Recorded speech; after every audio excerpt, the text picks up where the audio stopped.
Ultimate Universe numéro 1 est-il en passe de devenir le succès phénoménal de cette rentrée, de ce mois d'octobre et de cette fin d'année? En effet, Panini vient de lancer un nouveau bimestriel consacré au nouvel univers Ultimate. C'est un succès et on en parle aujourd'hui dans Radio Comics. Bienvenue sur Radio Comics, votre chaîne 100% comics qui tous les jours vous donne l'actualité comics, vous donne les tendances et vous parle de ce marché absolument passionnant, celui des comics que vous adorez et qui nous passionne tous et qui nous unit à travers ces vidéos que vous êtes des milliers à regarder et à suivre. Merci à tous les abonnés, vous êtes 24 500. Merci aussi à tous ceux qui s'abonnent encore et qui nous rejoignent tous les jours, qui nous découvrent.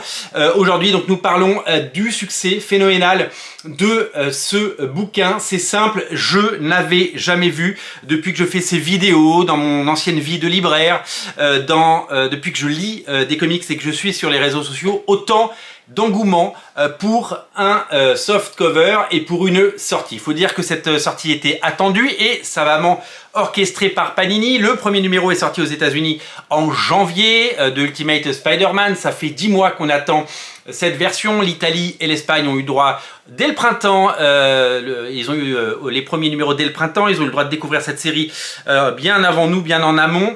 Et donc, il était tout naturel qu'il y ait une attente là-dessus. Il s'agit du nouvel univers orchestré par Jonathan Hickman, qui est non seulement le scénariste d'Ultimate Spider-Man, mais qui a ouvert cet univers dans ce hardcover qui lui-même a été un succès. Et d'après ce que j'ai entendu dans le Panini Cast, vous le savez, cette émission mensuelle proposée par les équipes de Panini qui commentent l'actualité et les sorties chez Panini, eh bien c'est une des meilleures ventes de l'année, Ultimate Invasion de Jonathan Hickman et Brian Hitch. C'est le point de départ de ce nouvel univers qui, je le rappelle, n'est pas la suite du premier univers Ultimate lancé en 2000 par Brian Michael Bendis et Mark Bagley. Ce n'est pas la suite de ça. C'est un autre univers, ils ont repris le nom et ils ont décidé de faire un makeover pour une nouvelle génération de lecteurs, moderniser Spider-Man, lui donner un nouveau destin, faire des twists scénaristiques. Il est marié, il est barbu, il a 2 enfants, il n'a pas ses pouvoirs quand démarre la série, il n'a pas son costume bien entendu, et c'est une nouvelle version, une nouvelle proposition de Spider-Man destinée à des lecteurs qui soit n'ont jamais lu Spider-Man, soit en ont marre de la série régulière, soit ont été découragés par les récents runs de Nick Spencer ou Zeb Wells qui ne font pas toujours consensus dans la communauté comics et qui plaisent à certains et qui déplaisent à beaucoup.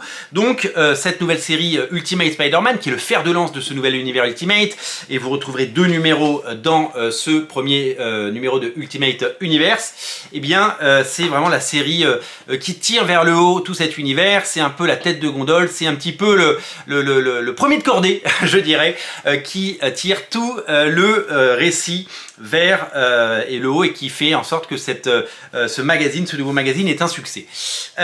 Donc tout a commencé dans ce 100% sorti donc il y a maintenant quelques mois, formidable succès on l'a dit, annoncé et confirmé par Panini, et il est en train de se passer quelque chose sur ce récit. Qu'est-ce qu'il est en train de se passer? C'est simple, depuis sa sortie il y a une quinzaine de jours, eh bien nous avons un nombre de personnes qui foncent en boutique, dans les magasins culturels, dans les librairies et dans tous les lieux où on trouve bien ce bouquin, dans les comic shops, dans les boutiques de comics, dans tous ces libraires passionnés qui proposent ça, qui achètent le blind pack. Et oui, parce que ce 100% en version souple, ce soft cover, ce magazine, appelez-le comme vous voulez, eh bien est vendu en blind pack. C'est quoi un blind pack? Un blind pack, c'est une pochette plastique noire dans laquelle vous ne savez pas ce que vous allez trouver. Si vous avez été un jour un fan de Pokémon, vous savez ce que c'est qu'un blind pack, puisque vous avez acheté toutes vos cartes Pokémon sans savoir ce qu'il y avait dedans. Si vous avez été comme moi un vieux qui collectait et qui achetait les vignettes Panini,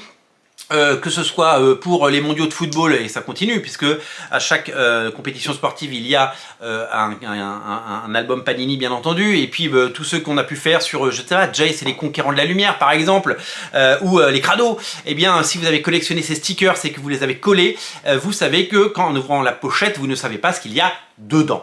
L'année dernière, Panini nous avait proposé de découvrir le premier numéro de la nouvelle série Ultimate Morales, enfin il n'y avait pas de Ultimate, c'était Miles Morales Spider-Man, de la même façon. À l'époque, ça avait été un carton total, le chiffre nous était apparu bien plus tard. Je crois qu'on avait entendu parler de 3000 exemplaires pour un numéro 1, ce qui est taré. Je vous rappelle que c'est 3000 ventes, c'est-à-dire que vous pourrez dire oui mais parce que 3000 c'est pas énorme comparé où on est en 70 millions en France. Non mais 3000 c'est énorme, d'autant que à l'époque où Panini était encore en rayon presse avec ses magazines, souvent ils mettaient 10 ou 20 000 exemplaires en rayon et que y a un ratio tel qui est de 3/1 chez les marchands de journaux. Pour vendre 1000 exemplaires, il faut en mettre 3000 en rayon. Donc il y avait beaucoup de casse, beaucoup de déchets et beaucoup de destruction. Là maintenant le modèle économique a changé puisque ça sort en librairie, c'est le même principe sauf qu'il y a beaucoup de pages et que ça coûte 16 € et donc 3000 lecteurs, 3000 clients qui l'ont acheté, eh ben, c'est énorme et c'est un vivier de lecteurs absolument incroyable, une réserve de lecteurs pour la suite. Donc ça veut dire qu'il y a au moins 2000 personnes qui ont acheté le numéro 2, And So On, qui fait un superbe lancement. De la même façon, c'est un superbe lancement et j'espère qu'on aura les chiffres un jour pour pouvoir évidemment abonder ses propos. La tendance c'est quoi? C'est que on le trouve de moins en moins en librairie. On a vu des piles entières en librairie il y a une dizaine de jours. Aujourd'hui, les piles ça deviennent de plus en plus petites. Donc c'est un très bon signe. On sait, parce que là c'est une info qu'on a eue, que le tirage était conséquent. C'est-à-dire que le tirage est conséquent. Il y a cette version softcover avec toutes ces couvertures, on va en parler. Mais il y a aussi toutes les versions en hardcover, puisqu'ils ont fait une version en hardcover du même magazine avec une couverture classique, une couverture pour tous ces comic shops qui se sont mis ensemble pour pouvoir avoir des exclusivités. Il y a différentes couvertures comme ça qui ont été éditées, ce qui fait autant de tirages et autant de quantité sur le marché, et donc on peut parler de plusieurs milliers d'exemplaires vendus. Et là où la tendance est excellente, c'est que il y a deux choses qui sont en train de se passer. La première, c'est qu'il y a cet engouement. Le nombre de personnes que j'ai vues, que je connais ou pas, sur Twitter et sur les autres réseaux sociaux, qui postent soit leur unboxing, soit l'avant-après, c'est-à-dire j'espère avoir telle ou telle couverture, et puis ils l'ouvrent et ils sont heureux ou déçus, ou tout souvent heureux, parce que la plupart on est toujours content de la couverture qu'on trouve, parce que même la couverture principale que moi j'ai eue, eh ben, elle est super chouette. Donc il y a évidemment tous ces aspects. Il y a bien entendu tout cet engouement, tout ce buzz qui a été créé par le blind pack, parce qu'il y a l'aspect découverte et qu'il y a l'aspect d'un jeu, et donc on emmène ses copains, on tag des copains sur Twitter ou sur X, appelez-le comme vous voulez, et d'un coup ça fait effet boule de neige, d'autres personnes vont l'acheter parce que on sait que c'est sorti, et donc la communication se fait de façon totalement organique et de façon tentaculaire, et ça c'est vraiment impressionnant. La deuxième chose, c'est que j'ai vu des choses que j'avais jamais vues depuis que je suis sur les réseaux, donc depuis à peu près toujours, et depuis que j'ai un doigt de pied dans le monde des comics, c'est que il y a des gens qui en ont acheté plusieurs. C'est-à-dire que j'ai failli en acheter plusieurs, pour tout vous dire. J'ai failli en acheter un autre pour me dire que c'était cool, ce serait cool d'avoir une autre couverture. Et puis pour refaire une vidéo, parce que c'est super fun et qu'il y a un côté génial de l'ouvrir devant vous. Il y a des gens, j'ai vu des gens qui en ont acheté 7 et qui les ont ouverts, et après ils font des échanges, et après du coup les gens échangent. Moi j'ai eu 2 fois cette couverture, je voudrais celle-là, est-ce que toi tu l'as, blabla, et donc il se passe quelque chose, Alors ça va pas faire grandir le nombre de lecteurs, même si je pense que in fine, quand il se passe quelque chose et qu'il y a un buzz positif, d'autant que la série est de qualité, eh bien il se passe toujours quelque chose et ça fait plus de lecteurs à la fin. S'il y a beaucoup de gens qui achètent le premier numéro, ça veut dire que si c'est de qualité, il y aura beaucoup de gens, et que le taux d'attrition, comme on appelle ça, du deuxième numéro sera bien plus faible. Donc à la fin, tout le monde y gagne, plus de lecteurs et plus de gens heureux, et surtout des lecteurs satisfaits, puisque ce sont des séries de qualité. Ensuite, il y a cet effet mécanique d'avoir plusieurs variantes, mais ça a toujours existé dans les comics depuis les années 90, il y a des variantes dans tous les sens. Sur la série récente Absolute Batman sortie aux États-Unis, il y a des dizaines de variantes cover, et on sait très bien qu'il y a l'effet de collection, qu'il y a des gens qui les veulent tous. Eh bien, ça fait partie du jeu aujourd'hui.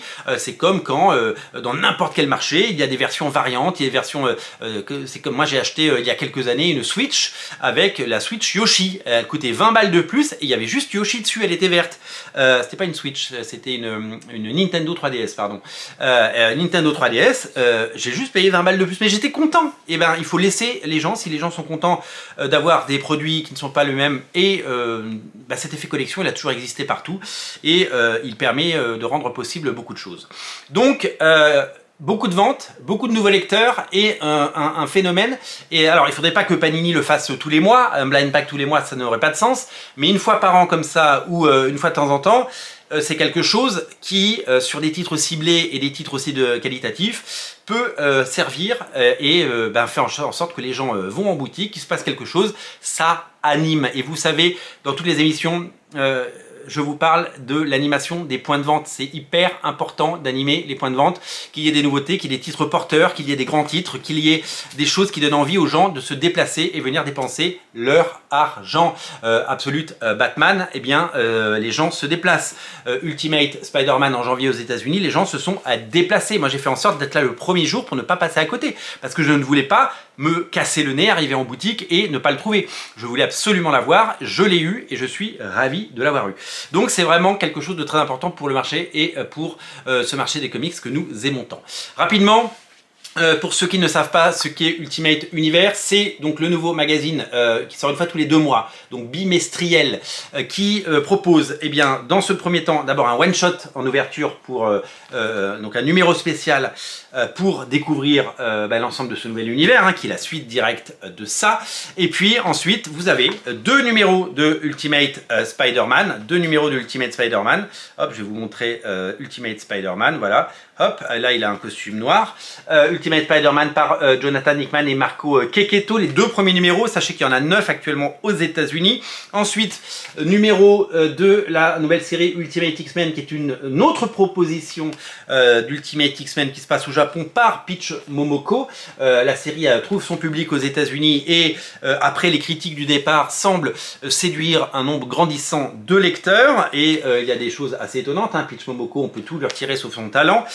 Et ensuite nous avons une version assez classique finalement de Black Panther, Ultimate Black Panther, sachant que il n'y a pas de série régulière Black Panther, et donc la seule série régulière et qui marche en plus parce que c'est un succès aux États-Unis, c'est Ultimate Black Panther. C'est très compliqué de vendre du comics Black Panther malgré le succès des 2 films. Dans les prochains numéros, vous verrez l'arrivée de la 4e série, les Ultimates de Dennis Camp.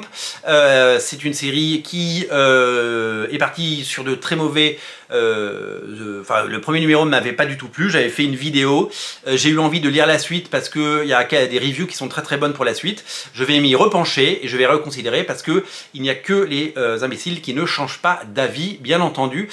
C'est tout simplement une série qui commence à trouver son lectorat aussi, et donc cet univers qui est porté par Ultimate Spider-Man, parce que c'est lui la tête de gondole, c'est lui qui tire tout ça vers le haut, c'est lui la locomotive. Révèle nous propose d'avoir des choses très différentes. Et finalement, avoir tout dans le même canard, dans le même magazine, c'est pas plus mal, parce que peut-être qu'on serait à passer à côté d'autres séries. Parce que moi, Ultimate Black Panther, par exemple, j'ai pas lu la suite. Donc je vais certainement lire la suite là-dedans. Et je vais certainement voir et me faire mon propre avis sur cette série dans les prochains mois. En tout cas, c'est un bon coup marketing, c'est un bon coup commercial pour Panini. C'était une bonne idée, ce blind pack. Et c'est un succès et ça donne sa chance au produit. C'est ça qui est super important, c'est que vous avez la possibilité d'avoir ces récits pour longtemps, parce que ça va être soutenu par Panini, et que y a un nombre de lecteurs bien plus grand que pour les autres séries, parce qu'il y avait une attente particulière sur ce récit, et en plus toutes les mécaniques marketing et commerciales qui ont été faites avec ce blind pack prouvent que Panini a eu raison de le faire. C'est tout simplement le récit qui, pour le moment, le bouquin qui sort du lot. Et c'est un super move de la part des éditions Panini et de Panini Comics de nous avoir proposé ça, parce que ça fait grandir les comics. Si vous voulez lire la première époque de Ultimate Spider-Man, elle est disponible en pocket et en omnibus. Ça, c'est disponible partout dans un blind pack. Il est encore temps de l'acheter si vous le trouvez. Ne passez pas à côté. Je vous dis à très bientôt pour, bien entendu, de nouvelles vidéos et plein d'autres choses à découvrir. Merci d'être si nombreux à regarder ces émissions. Pensez à vous abonner pour rejoindre la grande communauté et continuer à faire vivre Radio Comics. Salut!